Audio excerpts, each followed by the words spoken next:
Hello दोस्तों, कैसे हैं आप सब लोग? आशा करती हूँ सब अच्छे होंगे। स्वागत है आप सबका आपके अपने यूट्यूब चैनल ऋषिकुल एकेडमी में।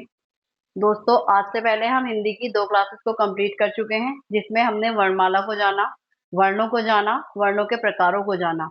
वर्णों के प्रकारों में हमने स्वर वर्ण को कंप्लीट किया, व्यंजन वर्ण को कंप्लीट किया और आज हम किसे कंप्लीट करेंगे? अयोगवाह वर्ण को। तो दोस्तों, व्यंजन वर्ण में आपकी एक चीज रह गई थी, उसे कराने के बाद मैं आपको अयोगवाह वर्ण कराती हूँ। व्यंजन वर्ण में हमारा क्या रह गया था दोस्तों? व्यंजन वर्ण। व्यंजन वर्ण में जो हमारे वर्ग होते हैं, व्यंजन वर्ण में जो हमारे वर्ग होते हैं, क वर्ग, च वर्ग, 5 वर्ग होते हैं। मैं आपको 2 के बारे में बता देती हूँ, बाकी आपको खुद ही अंदाजा लग जाएगा। दोस्तों, व्यंजन वर्ण में हमारा क्या होता है? व्यंजन वर्ण में हमारे जो स्पर्श व्यंजन के वर्ग होते हैं, वो हमारे जरूरत पड़ने पर आपस में बदल जाते हैं। जरूरत पड़ने पर क्या होता है? आपस में बदल जाते हैं। देखिए कैसे। कैसे? जरूरत पड़ने पर किसी भी शब्द में हमारे जो पहला होता है वो तीसरे में बदल जाता है, तीसरा जो होता है वो पांचवें में बदल जाता है, या हम कह सकते हैं पांचवा हमारा तीसरे में बदल जाता है और तीसरा हमारा पहले में बदल जाता है। जैसे हम एक शब्द को लिख लेते हैं वाग जाल। तो दोस्तों, वाग जाल, वाग जाल से हमारा हिंदी में पहले क्या आया होगा? ये आया होगा वाक प्लस जाल। इसी के साथ अगर हम ग को बदलना चाहें तो हम कैसे लिखेंगे? वाग से पहले क्या था हमारा? ये वाक था। क्या था ये हमारा? वाक था। वाक जाल का मतलब क्या होता है? बहुत बोलने वाला। वाक का वाक, वाग से पहले हमारा क्या था? वाक था प्लस जाल। तो दोस्तों, सबसे पहले जो हमारा आया था वो हमारा क्या था? ये था। इससे हमारा ये बना और इससे हमारा ये बना। इसी के साथ आप एक और देख लीजिए, आपका षडानन। षडानन, ये इसको हम पहले कैसे लिखते थे? षड प्लस आनन। षड प्लस आनन। उससे पहले हम इसको कैसे लिखते थे? षट प्लस आनन। षट प्लस आनन। तो पहले हमारा ये बना, दूसरा हमारा ये बना और फिर लास्ट में हमारा जाके ये शब्द बना। तो मेरा इसको समझाने का उद्देश्य आपको सिर्फ ये था कि अगर हमें पता होना चाहिए कि जो हमारे स्पर्श वर्ग के जो वर्ण होते हैं वो हमारे आपस में बदल जाते हैं आवश्यकता पड़ने पर। तो इसी के साथ हमारा व्यंजन वर्ण कंप्लीट होता है। तो दोस्तों, अब हमारा व्यंजन वर्ण में कुछ और रह गया है, वो मैं आपको बताती हूँ। व्यंजन वर्ण में हमारा प्राण के आधार पर, और हमसे पूछा जाता है कि प्राण के आधार पर जो हमारे व्यंजन वर्ण होते हैं वो कितने प्रकार के होते हैं? प्राण के आधार पर कितने प्रकार के होते हैं हमारे वो दोस्तों? 2। प्राण के आधार पर 2। प्राण को ही हम क्या कह सकते हैं? वायु कह सकते हैं। वायु के आधार पर, जिसमें हमारा पहला कौन सा आता है? अल्प प्राण। क्या आता है दोस्तों हमारा? अल्प प्राण। अल्प का मतलब क्या होता है? कम, थोड़ा। और प्राण का मतलब क्या होता है? वायु। प्राण का मतलब क्या होता है? वायु। तो दोस्तों, अल्प प्राण के नाम से ही हमें पता चल जाता है कि जिन वर्णों के उच्चारण में हमारे मुख से कम वायु बाहर निकले या वायु बाहर ना निकले, ऐसे वर्ण हमारे किसके अंतर्गत आते हैं? अल्प प्राण के। लिख लीजिए, जिन वर्णों का उच्चारण करते समय मुख से कम मात्रा में वायु निकले, कम मात्रा में वायु निकले,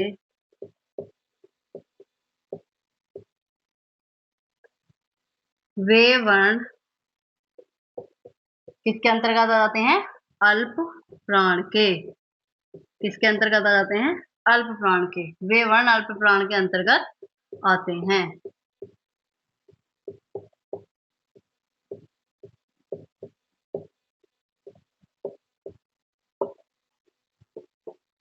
ये तो हो गई इसकी परिभाषा। दूसरा हमारा होता क्या है, इसमें हमारे कौन कौन से वर्ण आते हैं। तो स्पर्श व्यंजन, स्पर्श व्यंजन के प्रत्येक वर्ग में,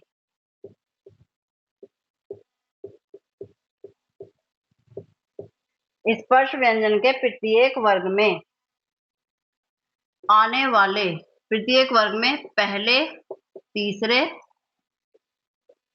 और पांचवें स्थान पर, और पांचवें स्थान पर आने वाले वर्ण,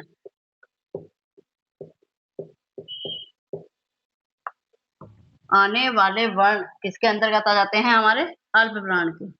आने वाले वर्ण हमारे क्या कहलाते हैं, अल्प प्राण कहलाते हैं, अल्प प्राण कहलाते हैं। तो इसमें ही आप याद रखिएगा, अल्प प्राण के नाम के आगे आप याद रखिएगा 135। इस फॉर्मूले से आपको याद रहेगा कि हमारे अल्प प्राण के अंतर्गत कौन कौन से वर्ण आते हैं। देखिए कैसे,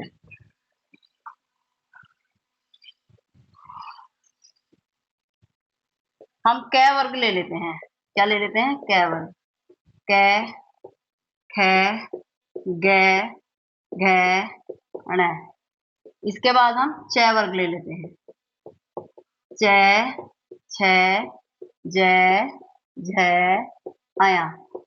तो दोस्तों मैंने आपको बताया पहले, तीसरे और पांचवें स्थान पर आने वाले हमारे किसके अंतर्गत आ जाते हैं, अल्प प्राण के। किसके अंतर्गत आ जाते हैं, अल्प प्राण के। अल्प प्राण 135। तो दोस्तों स्पर्श व्यंजन में जो हमारे वर्ग होते हैं वो कितने वर्ग होते हैं, 5 वर्ग होते हैं। ट वर्ग, त वर्ग और प वर्ग। आइए इनको भी लिख ही लेते हैं। ट, ठ, ड, ढ, ण। त, थ, द, ध, न।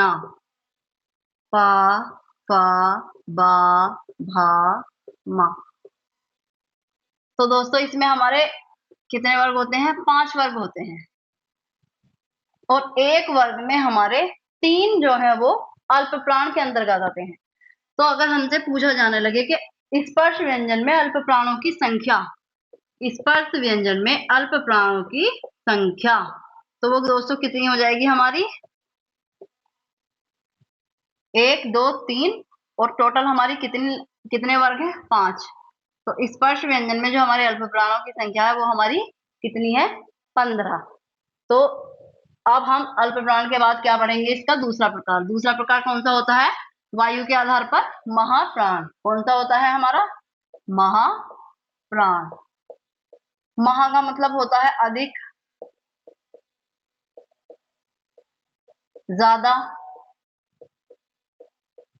और प्राण का मतलब क्या होता है, वायु। मतलब जिन वायु के उच्चारण करते समय हमारे मुख से वायु अधिक मात्रा में बाहर निकले, वे जो वर्ण होते हैं वो किसके अंतर्गत आते हैं, महाप्राण के अंतर्गत आते हैं। यानी कि जिन वर्णों का उच्चारण करते समय मुख से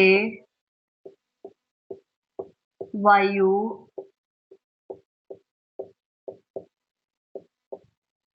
अधिक मात्रा में बाहर निकले, ऐसे वर्ण महाप्राण के अंतर्गत आते हैं।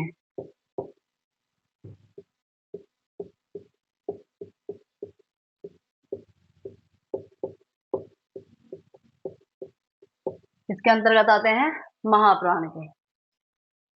तो दोस्तों महाप्राण में भी हमारा क्या होता है, महाप्राण का फॉर्मूला जो है वो आप याद रखिएगा। महाप्राण, अल्प प्राण का 135, और महाप्राण का 24। यानी कि स्पर्श व्यंजन में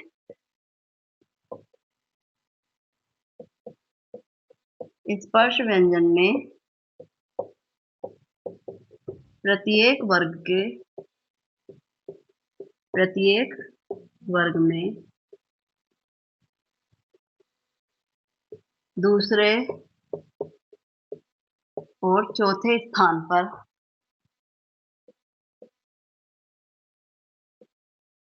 पर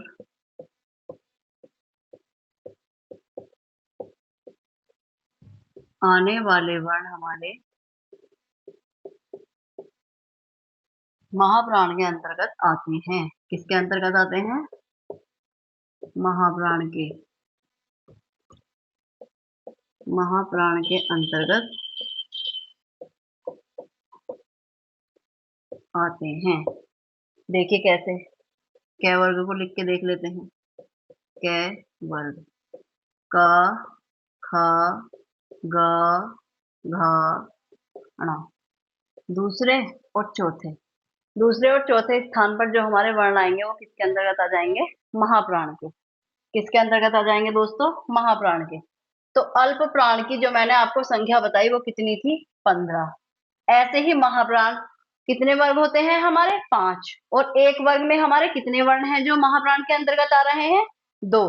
तो यानी कि 5 दूनी 10। अगर हमसे पूछे स्पर्श व्यंजन में महाप्राण वर्णों की जो संख्या है वो कितनी है हमारी? 10। कितनी संख्या है मैं लिख देती हूँ साइड में, आप अच्छे से नोट करके लिख लीजिएगा। कितनी संख्या है हमारी? 10। और दोस्तों एक चीज मैंने आपको अल्पप्राण और महाप्राण समझाया, हालांकि आपको समझ आ गया होगा, फॉर्मूला से आप याद भी रख सकते हैं कि हमारा कौन सा वर्ण किसके अंतर्गत आ रहा है। लेकिन इसके लिए मैं आपको एक एक्सपेरिमेंट बता रही हूँ। अगर उस एक्सपेरिमेंट को आप करके देखेंगे तो बहुत अच्छे से आपको अल्पप्राण और महाप्राण में क्लैरिटी हो जाएगी। कभी भी आपको कोई डाउट रहेगा ही नहीं अल्पप्राण और महाप्राण के अंतर्गत। जैसे मैंने आपको बताया था कि अल्पप्राण के अंतर्गत हमारा पहला, तीसरा और पांचवा वर्ण जो होते हैं वो आते हैं। तो आप इनका उच्चारण करके देखिए। कै, तीसरा हमारा क्या आता है? ग, और पांचवा हमारा क्या आता है? ड़। जब आप इनका उच्चारण करेंगे तो आपको एहसास होगा कि आपके मुख से कोई भी वायु बाहर नहीं निकलेगी या फिर थोड़ी मात्रा में वायु बाहर निकलेगी।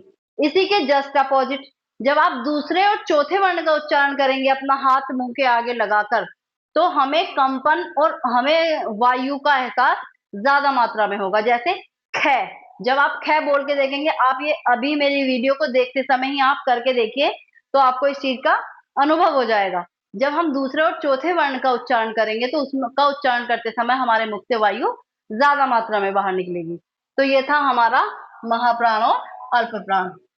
अब हम दोस्तों पढ़ते हैं घोषत्व के आधार पर। क्या पढ़ते हैं हम? घोषत्व के आधार पर।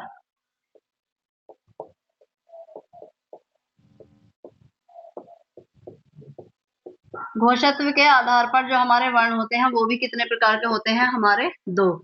जिनमें पहला आ जाता है हमारा घोष। इसी को ही हम क्या कह सकते हैं?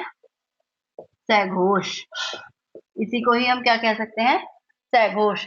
दोस्तों इसका किसी भी चीज को जानने के लिए हमें उसका अर्थ जरूर पता होना चाहिए।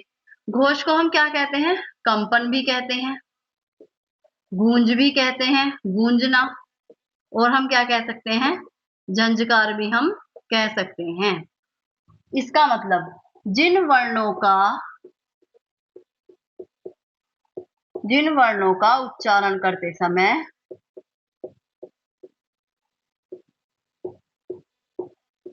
समय मुख में कंपन की अनुभूति हो, मुख में कंपन की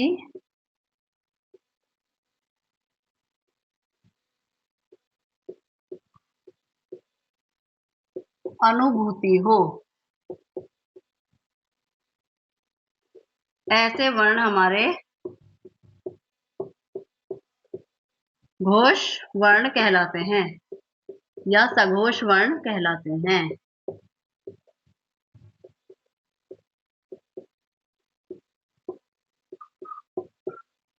सघोष वर्ण कहलाते हैं। ये तो हो गई इसकी परिभाषा। अब हमें पता कैसे चलेगा? देखिए, स्पर्श व्यंजन में स्पर्श व्यंजन के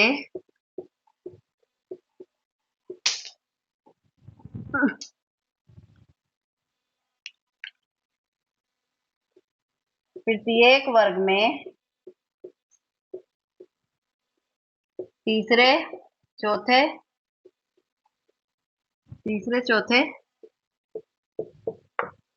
और पांचवें स्थान पर आने वाले वर्ण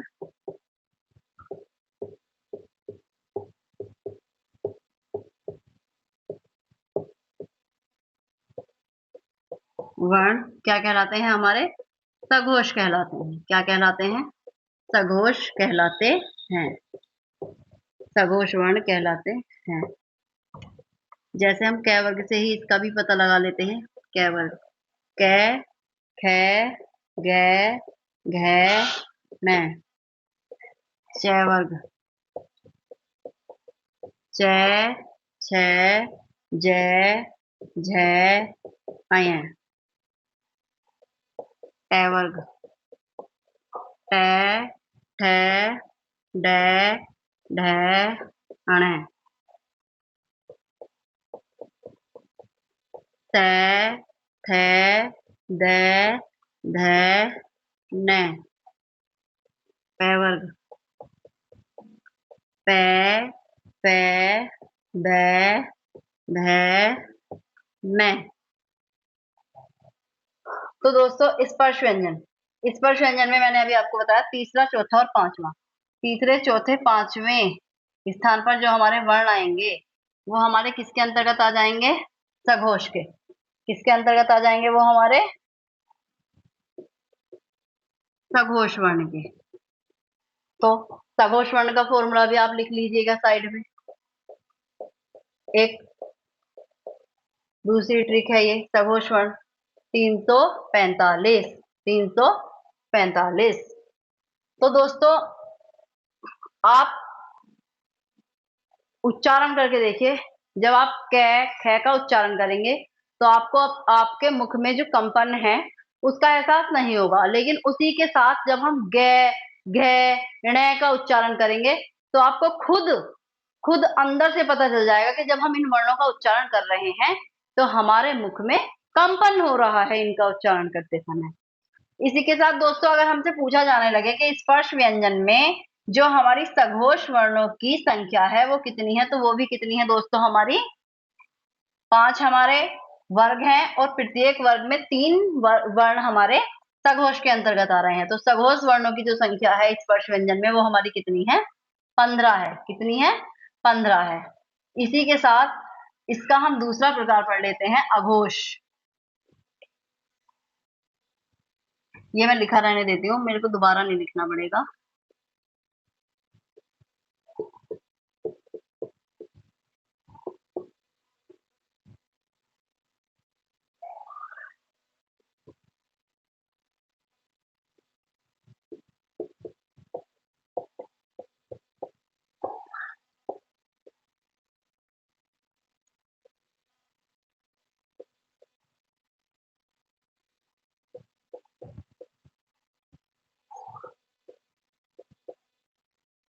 देखिए, अब हम क्या पढ़ेंगे? अघोष। क्या पढ़ेंगे? अघोष। सबसे पहली बात तो घोष के आगे हमारा क्या आ गया? अ। तो इसका मतलब ही हमें पता चल रहा है। घोष का मतलब मैंने आपको बताया था, कंपन, गूंज, झंझकार, यानी कि बिना कंपन, बिना गूंज, बिना झंझकार जिन वर्णों का उच्चारण करते समय मुख में कंपन की अनुभूति हमें न हो, वे वर्ण हमारे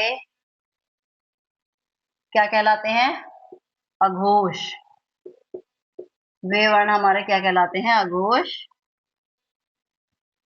वर्ण कहलाते हैं। क्या कहलाते हैं? वे हमारे अघोष वर्ण कहलाते हैं। जिन वर्णों का उच्चारण करते समय मुख में कंपन की अनुभूति हमें ना हो वे वर्ण अघोष वर्ण कहलाते हैं। स्पर्श व्यंजन के प्रत्येक वर्ग में पहले और दूसरे स्थान पर आने वाले वर्ण हमारे किसके अंतर्गत आते हैं? अघोष। अघोष वर्णों के अंतर्गत आते हैं और वो हमारे क्या कहलाते हैं? अघोष कहलाते हैं। जैसे ये मैंने आपको बताया था सघोष, इसी प्रकार जो हमारे पहले और दूसरे स्थान पर आ रहे हैं दोस्तों, ये हमारे क्या कहलाएंगे? ये हमारे अघोष कहलाएंगे। क्या कहलाएंगे? अघोष। अब अघोष कहलाएंगे क्यों भाई? अघोष क्यों कहलाएंगे? क्योंकि अघोष इसलिए कहलाएंगे जब आप इनका उच्चारण करेंगे कै खे तो आपको कोई भी कंपन की अनुभूति अपने मुख के अंदर नहीं होगी। ये तो आपको उच्चारण करने से ही मात्र पता लग जाएगा। उच्चारण करने मात्र से ही ये चीज आपको पता लग जाएगी कि ये हमारे अघोष वर्ण के अंतर्गत आ रहे हैं। अब इसी में आप एक चीज और लिख लीजिएगा, ये भी मैं बता देती हूँ आपको। अघोष का सबसे पहली बात तो अघोष वर्ण का जो फॉर्मूला है वो हमारा क्या है? 12। वो हमारा क्या है? 12 है। और संख्या अगर हमसे पूछी जाने लगे कि भाई स्पर्श व्यंजन जो है उनमें कितने अघोष वर्ण हैं, स्पर्श व्यंजन जो है उनमें कितने अघोष वर्ण हैं, तो 5 हमारे वर्ग हैं और एक वर्ग में हमारे 2 अघोष हैं। तो टोटल जो हमारे वर्ण हैं उनकी संख्या हमारी कितनी हो गई? 10। तो दोस्तों इसी के साथ आपका व्यंजन वर्ण पूरी तरह कंप्लीट होता है। पूरी तरह कंप्लीट होता है। मेरी आपसे रिक्वेस्ट है कि बिना कॉपी पेंसिल के आप ना बैठें। जो चीज मैं बोल रही हूँ हो सकता है एक आध चीज लिखने में मिस कर दूं तो उसको आप लिख लें, या जो आपको लगता है कि आपको याद नहीं रह पाएगा उसको आप नोट कर लें। अब दोस्तों हमारा इसका तीसरा प्रकार बचा था अयोगवह वर्ण। अयोगवह वर्ण। अब अयोगवह वर्ण में क्या होता है? इसकी परिभाषा है कि जिन वर्णों का योग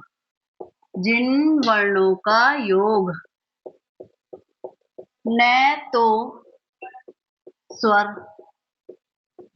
और न ही व्यंजन में हुआ हो, और न ही व्यंजन वर्णों में हुआ हो, वर्णों में हुआ हो, वे वर्ण हमारे क्या कहलाते हैं? अयोगवह। सॉरी, वर्ण नहीं, वे अयोगवह कहलाते हैं। वे अयोगवह कहलाते हैं। दोस्तों अयोगवह वर्ण जो होते हैं हमारे, वो हमारे चिन्ह वाले होते हैं। अयोगवह वर्ण जो होते हैं वो हमारे चिन्ह वाले होते हैं। कौन से होते हैं? चिन्ह वाले होते हैं। तो अयोगवह वर्ण हमारे चिन्ह वाले होते हैं। तो इसके जो कुल भेद हैं दोस्तों, अयोगवह वर्ण के जो कुल भेद हैं वो हमारे 2 होते हैं, और मूल भेद हमारे जो होते हैं वो 4 होते हैं। सॉरी, मूल भेद हमारे 2 होते हैं और कुल भेद हमारे 4 होते हैं। तो मूल भेद के अंतर्गत हमारा कौन कौन सा आ जाता है? एक तो हमारा अनुस्वार आ जाता है। अनुस्वार का साइन क्या होता है? हमारा अंकी बिंदी। और दूसरा हमारा क्या आ जाता है? विसर्ग आ जाता है। विसर्ग का चिन्ह जो होता है वो हमारा डबल डॉट होता है। तो अनुस्वार का जो हम अगर एक एग्जाम्पल लेके देख लें, अनुस्वार का एग्जाम्पल हमारा क्या हो जाएगा? नंदन। ऐसे ही विसर्ग का हमारा क्या हो जाएगा? प्रातः काल। तो ये तो हमारे इसके मूल भेद थे। अब कुल भेद में हमारे 2 और आ जाते हैं। एक तो आ जाता है हमारा हलंत। हलंत का साइन क्या होता है दोस्तों? ये होता है। इसमें हम क्या लिख सकते हैं? जगत, मूल्यवान। ये हमारे इसके उदाहरण हो गए, यानी कि जिनमें हलंत आ जाए वो हमारे हलंत वाले चिन्ह के उदाहरण हो गए। और चौथा हमारा अर्धचंद्र बिंदु भी इसके अंतर्गत ही आ जाता है। अर्धचंद्र बिंदु जैसे जैसे हमारा क्या आ जाएगा? चांद। चांद आ जाएगा। और हमारा क्या आ सकता है? आंख। क्या आ सकता है? और हमारा आंख। तो दोस्तों ये हमारे अयोगवह वर्ण कंप्लीट हुए। इसी के साथ मैंने आपको स्वरों के तीनों सॉरी, वर्णों के जो प्रकार थे, तीनों स्वर वर्ण, व्यंजन वर्ण और अवयव वर्ण, उन्हें तीनों को कंप्लीट करा दिया है। आशा करती हूँ बहुत अच्छे से आपको समझ आया होगा। क्लास आपको अच्छी लगी हो तो प्लीज लाइक, शेयर और सब्सक्राइब करना बिल्कुल भी ना भूलें। Thank you.